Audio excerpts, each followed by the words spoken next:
Bonjour, bienvenue chez MVP Foot. Voici le résumé de l'actualité du football ivoirien. On espère que ça va te plaire. Donc, laisse un pouce bleu et aussi essaie de t'abonner pour ne rien rater de l'actualité de nos chers footballeurs éléphants.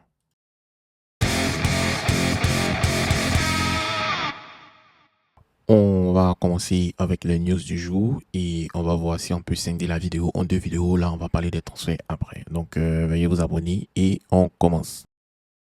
On a Jean-Thierry Lazare Amani qui poursuit son année exceptionnelle, hein. Voilà, donc Jean-Thierry Lazare Amani a remporté la Super Coupe de Belgique avec le Royal Saint-Gilloise. Royal Saint-Gilloise, c'est dans le club qu'il évolue depuis plus de 3 ans, hein.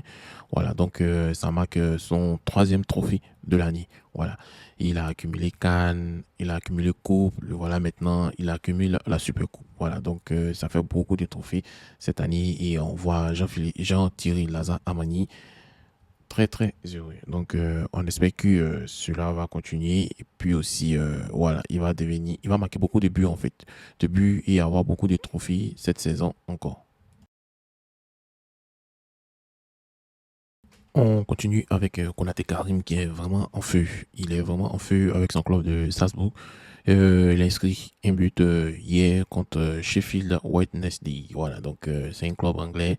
Ils se sont imposés 4-0. Voilà, il continue d'impressionner. Hein. Voilà, en marquant les buts, but sur but. Et là, il commence à taper dans l'œil des recruteurs. Donc on espère qu'il va aller peut-être à Monaco où il va vraiment s'éclater là-bas parce qu'il a aussi le même profil que Wissam Ben Yedder. Voilà, donc il faut noter que Konaté Karim depuis le début de la pré-saison, c'est déjà 6 buts. Hein. Voilà, donc là, c'est vraiment un buteur. Un buteur, c'est naturel en fait, c'est naturel pour lui. Il faut le mettre dans les dispositions. Donc on espère que le coach Faye MS va vraiment polir ce diamant parce que là, s'il ne polit pas ce diamant, ça va être vraiment difficile. On sait tous qu'on a Sébastien Haller qui est là, mais il faut trouver une autre alternative, un autre style de jeu que le style de Sébastien Haller pour pouvoir, comment on appelle, changer le style de notre attaque. Voilà, donc faut voir. Voilà, qu'est-ce que vous en pensez? En tout cas, 6 buts depuis le début de la pré-saison. On espère qu'il va marquer au moins 40 buts cette saison. On a Christian Kwame qui a fait un doublé. Voilà, donc quand il a fait son match de pré-saison, il a marqué 2 buts. Voilà, donc Christian Kwame continue d'affirmer son talent. Et on sait tous que c'est un talent, un été la blessure qu'il a eu en ligament qu'il a cloué pour presque 1 an sur le lit. Sinon, Christian Kwame était pressenti même à aller jouer au Real de Madrid. Donc, vous voyez, c'était vraiment un talent. Donc, on espère qu'il va revenir à son meilleur niveau. Donc, il a marqué un doublé contre Reggiana et il est en train de montrer son efficacité devant les buts.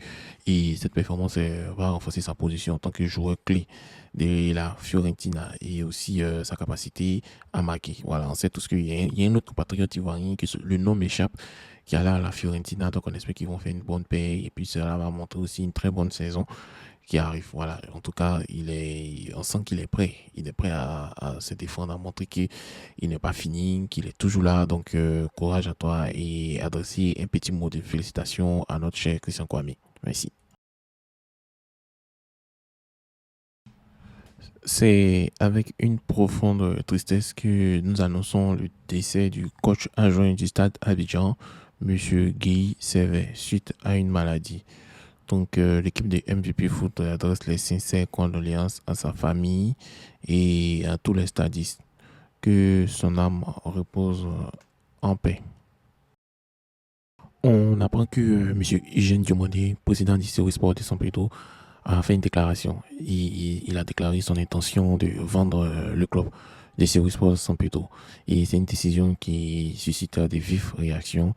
Et les Series Sport, on sait tout ce qui est relégué en troisième division. Hein. Donc, certains disent que le président des Series Sport de San Pedro cherche à fuir ses responsabilités plutôt qu'à redresser la situation. D'autres en revanche aussi considèrent que cette vente est comme une nouvelle opportunité pour revitaliser la direction. Voilà, on ne comprend pas ce qui s'est vraiment passé avec le Series Sport de San Pedro. Hein. Voilà, ils étaient champions de Côte d'Ivoire, ils rivalisaient avec la SEC.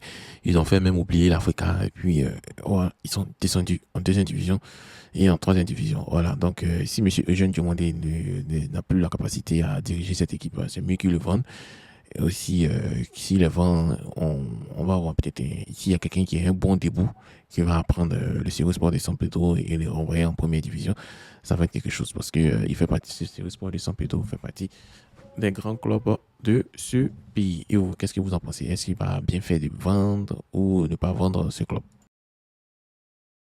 On continue avec Basman Touré qui a été buteur voilà, lors de son dernier match.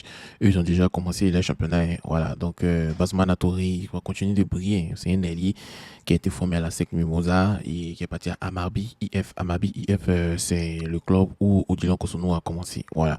Du coup, il a inscrit son troisième but de la saison et puis il montre qu'il est vraiment déterminé. Hein. Il contribue de façon très significative dans son équipe et on espère que cela va continuer tout au long de la saison et il va vraiment exploser en tant qu'ailier. On a déjà vu Basmana Touré en fait. Voilà, Basmana Touré, on l'a déjà vu avec nos U20 et on a vu ce que ça a donné au tournoi Maurice Revelo. Donc on espère que ça va toujours continuer et on espère aussi que lui avec Chris Wawa, ils vont vraiment faire l'avenir du football ivoirien. On a Eric Ten Hag, l'entraîneur de Manchester United, qui félicite vraiment Amad Diallo. Voilà, donc Amad Diallo a été buteur. Voilà, et l'entraîneur de, comment il s'appelle, Manchester United, Eric Ten Hag, il dit cette année, ça doit être celle d'Amad Diallo. Nous devons le voir d'une manière différente. Il n'est plus inexpérimenté désormais et je crois en lui. Voilà, ça c'est une, comment on appelle, bon, on sait tout ce que l'entraîneur devient fond de lui. Hein, donc l'entraîneur a exprimé clairement sa confiance à Amad Diallo pour la saison à venir. Et il a indiqué qu'il est prêt à le voir, le joueur, dans une nouvelle, dans un autre angle en fait. Voilà. Donc, il n'est plus comme un débutant, mais un élément clé de cette équipe. Donc, voilà, on va voir l'importance d'Amad Diallo à Manchester United cette saison. On espère que les blessures vont s'éloigner de lui et puis il va revenir à son meilleur niveau. On continue avec le début prometteur de Lévi Néné, qui joue à Nord-Irlande en fait. Lévi Néné, c'est le jeune frère de Néné Bidjo-Gilles, qui est un joueur d'origine ivoirienne, mais qui joue pour l'équipe du Mali. Donc, on espère que Lévi Néné va pas suivre le pas de son grand frère, il va jouer pour l'équipe ivoirienne. Donc, à l'occasion de la première journée du championnat danois, Lévi Néné, la pépite ivoirienne, a effectué ses débuts voilà, dans son Euroclub et il a disputé une dizaine de minutes hein, contre Alborg. Donc, ils ont gagné 3-0 et on a vu des débuts très intéressants de Nevi Nini. Voilà. Donc, la Côte d'Ivoire actuellement, là, c'est un pays où il y a beaucoup de talent. Talent à chaque niveau de poste, en fait. Donc, ça va vraiment chauffer et les entraîneurs qui vont entraîner la Côte d'Ivoire auront du pain sur la planche. On va terminer avec Emmanuel Latelat qui a repris ses habitudes hein, avec Middlesbrough. Ses habitudes, c'est quoi? C'est marquer des buts. Donc, il vient d'ouvrir son compteur. Donc, on espère qu'il va marquer au-delà des 15 buts qu'il a marqué la saison passée. Peut-être 25, 27, 30 buts cette saison. Ça, c'est un challenge que MVP Foot donne à Emmanuel Latelat. Avant de commencer, j'aimerais vous présenter notre deuxième chaîne, MVP Foot, les débriefs. Voilà, donc on va débriefer l'actualité du football ivoirien. Aussi, on va débriefer aussi l'actualité du football international. Mais ça va être 70% à l'ivoirien et à 30% à l'international. Voilà, donc nous sommes 634 abonnés là-bas. J'aimerais que vous vous abonnez là-bas. Et puis aussi, on va commencer les vrais débriefs. Voilà, donc merci et on commence.